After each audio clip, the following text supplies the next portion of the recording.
কখনো যদি ওলামায়ে কেরাম ইজ্জত দেশের হেফাজতের জন্য, ওলামায়ে কেরামের ইজ্জত হেফাজতের জন্য, ইসলামের হেফাজতের জন্য, নবীর ইজ্জত হেফাজতের জন্য আবারও রাজপথে মাথায় পাগড়ি বেঁধে ডাক দেয়, কারা কারা যেতে দুই হাত তোলা। যতটুকু ঈমান রয়েছে ঈমানের বলে আওয়াজ দিয়ে বলতে হবে, নবীর পরে নবীর পরে সংসদে আইন চাই। মুসলমান ভাইয়েরা আমার, শেষ মেসেজ হলো, পঞ্চগড়ের জমিনটা হলো আশিকে রসুলের জমিন। আসতে বলেন কেন, জোরে বলেন ঠিক কেন? পঞ্চগড়ের জমিন হলো আশিকে রসুলের জমিন।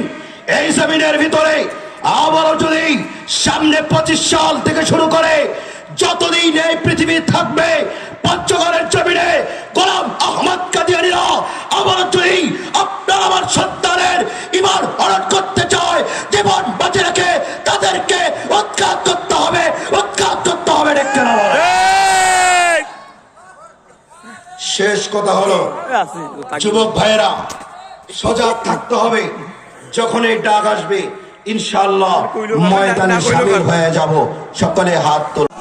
আল্লাহ তাআলা বলে, দুইটা রাস্তা তোমাদের মাঝে দিলাম, সঠিক সরল সত্য সোজা পথে যে চলবে সে জান্নাত চলে যাবে, আর সত্য সঠিক পথে যে চলবে না সে জান্নাত যেতে পারবে না।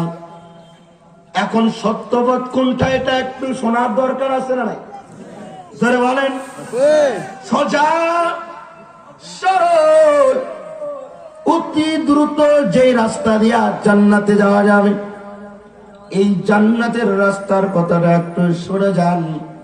আল্লাহ তাআলা বলে, জান্নাতে যাওয়ার জন্য 1 নাম্বার তাকে ঈমান আনা লাগবে। কার উপরে? আল্লাহর উপরে। আসতে বলেন কেন? আমানতু বিল্লাহ ওয়া মালাইকাতিহি ওয়া কুতুবিহি ওয়া রুসুলিহি ওয়াল ইয়াউমিল আখির ওয়াল কদরি খাইরিহি ওয়া শাররিহি মিনাল্লাহি তাআলা ওয়াল বাসি বাদাল মাউত। আল্লাহ তাআলার উপরে ঈমান আনা লাগবে। আল্লাহ তাআলার বানানো মাখলুকাত ফেরেশতাদের উপরে ঈমান আনা লাগবে। যারা সত্য পথে জান্নাত যেতে চায় নবীর উপরে ঈমান আনা লাগবে, তাই না? ভালো মন্দ তাকদীরের উপরে ঈমান আনা লাগবে। একদিন হাসর হবে, মৃত্যু হবে, বিচার হবে, এটার উপরে বিশ্বাস স্থাপন করা লাগবে। তবে মাত্র সবে মাত্র কেবলমাত্র তার ঈমান মজবুত হবে। ইতিহাস থেকে পাওয়া যায়, একজন নারী মহিলা এমন একজন জালেমের ঘরে আবদ্ধ ছিলেন। মা বোনেরা যারা আছেন শেষ বয়ানের দিকে ঘটনাটা ভালো করে শ্রবণ করেন।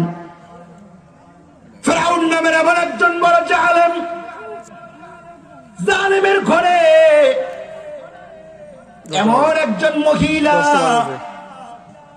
বসবাস করত রে, যার নাম কিতাবে আসে মাস্তাবা মাসি।